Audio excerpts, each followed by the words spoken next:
there's something special about another man holding another man accountable, right?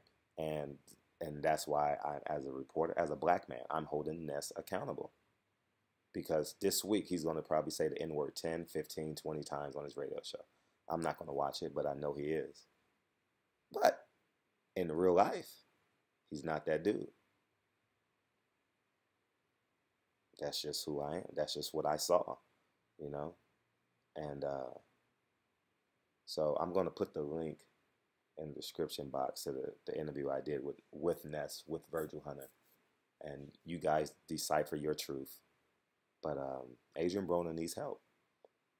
And every athlete has a breaking point when it comes to media. I totally get that. I totally respect that. And there are private conversations I have with people. But in public, I'm going to be a gentleman. And I'm unafraid to ask tough questions. You know, there are certain people in the boxing game in which I have relationships with, and I always make that public, and I will never, ever publicly go against that. Out of respect of now in private, I'll get on them. I have no issue getting on people in private but I will never make that public because that's just what it is. If I have a problem with a friend in boxing, I'll pick up the phone and I'll call them, as opposed to making it public. You guys maybe say, why is Fred asking that question?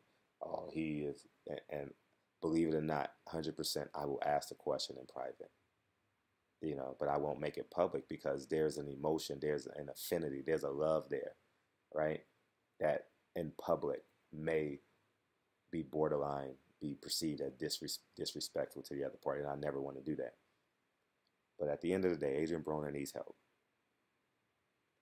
And I've expressed that in my interviews. If you watch the last two interviews I've had with Adrien Broner, I've come at him as if I'm his big brother, as if I am auditioning to be his mentor. You get what I'm saying? And and I'm not pleading with him because I want to be his friend. I don't need Adrien Broner to be my friend. But I mean, he's going to respect me. I mean, I would have cut Adrien Broner in terms of age. I would have cut Adrien Broner off immediately. He called me a bitch ass nigga, and see, now it becomes a circus. I would probably say I don't know what I would say, but I know the type of things I would say to him, and I wouldn't curse back at him, but I would say I deserve much more respect than that, Adrien. I'm not here to fight you. But Adrien Broner needs help, and that's the reality of it. And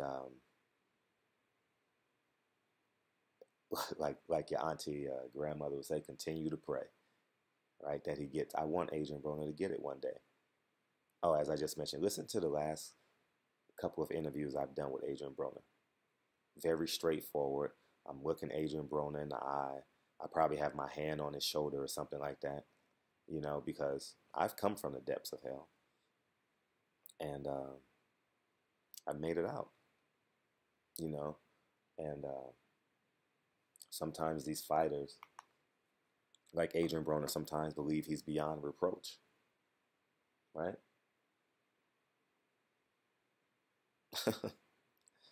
I don't deem it that way, you know.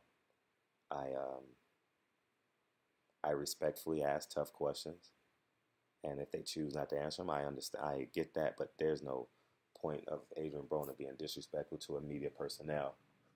Now, I don't want you guys to think I'm speaking out of both sides of my mouth. I'm speaking of Ness in terms of how he values and devalues the word nigga and uses it upon his convenience. That's called CultureVulture, right?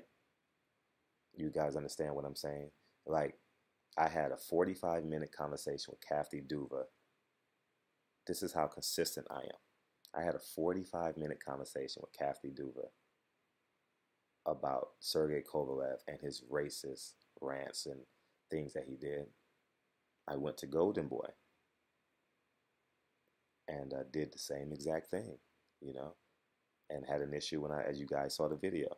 So I'm pretty consistent in terms of how I view that word and more importantly, who I am as a reporter. I'm unwavering. And now it's to the point where people respect that. Virgil Hunter walked up to me and shook my hand 2 or 3 times this weekend. Not because of he knows me outside the ring, because he respects my work. I'm unwavering, you know? And as you guys know, I was working with the Porters. He knows that. But still, there's a respect there. And there's a respect for Andre Berto. I was working with the Porters this weekend, but still, and yet I still have to respect Andre Berto as a fighter. It would have been easy for me to be defensive of the Porters and ask Andre Berto disrespectful questions. No, I can't do that. Andre Berto's never been disrespectful to me. Andre Berto has always given me an interview. He may have cut it short because sometimes I catch him in transition, but he's always been respectful of me. And that's the way I want to keep it, you know. But Adrien Broner needs help, and I hope he gets it. I hope that one day, somehow, he sit down and maybe Al Heyman, maybe a Sam Watson, or maybe a person like me, maybe the once every 2 months. I maybe interview Adrien Broner once every 2 months or something like that, once a month, but depending on the fight schedule, you know what I'm saying? So, but I'm rooting for the kid. I want him to do well, you know, from a black brotherhood perspective. I don't want to see that train, because you know what I'm saying? How about if that train hits another train, and that train may be Robert Easter Jr., that train may be, he may have kids in the car, he may have his girlfriend in the car, he may have his mother in the car. It may be some form of collateral damage. We don't want that to happen. You know what I mean? And yeah, shame on Adrien Broner for being disrespectful. Shame on him. You know? And it's sad. And the truth be told, the reason why Adrien Broner did that, whenever someone disrespects another person, because they believe that, for the most part, the other person is beneath them. And you just don't know. You don't know what people do outside the boxing media. You just never, ever know. You never know. That's why, I mean, I use myself as an example. I'm in sweats and a t-shirt every time, more often. 9 out of 10 times I'm covering boxing, I'm in sweats and a t-shirt, right? And if you look at my credentials, you know, some of you guys may know them. I'm as successful as those boxers, if not more. But I don't put that before me doing my journalistic responsibilities, you know? I don't put that before I don't look down upon these young fighters who are coming up in the game who don't have the fiscal clout that I have, or even just the professional success that I have. I don't use that against them. I don't be disrespectful in that manner, you know. And yes, Adrien Broner was disrespectful, and yeah, he owe Ness an apology. Ness didn't act like he wanted the apology, so I don't think it will ever happen, you know. There's some inconsistencies in Ness' character, and there's some inconsistencies in Adrien Broner's character. So maybe it was a perfect match. But that was my take on it, man. Feel free to tweet this to Ness. Actually, I would love to have finished the conversation with Ness. I actually was looking for him to finish the conversation, but you get so busy, man. You know, I didn't even see him Saturday. Honestly, I didn't see him at all, because I wanted to talk to him about the Al Heyman emails, and I asked him to explain to me the difference, and the answer that the guy didn't work for Golden Boy is not acceptable, because I am not good friends, but I am acquaintances with a few of his, a few meaning 2 or 3 of his correspondents. So I wouldn't know the difference between Al Heyman emails using the N-word and Angel Garcia using the N-word. What's the difference? And then ask him about Adrien Broner N-word. You know what I'm saying? So I'm just real curious about that. See how he stands on that. If he's a culture vulture, you know. And I don't act Mexican. I don't even pretend. You know what I mean? I'm not a turtle. I don't go in my shell when I'm uncomfortable.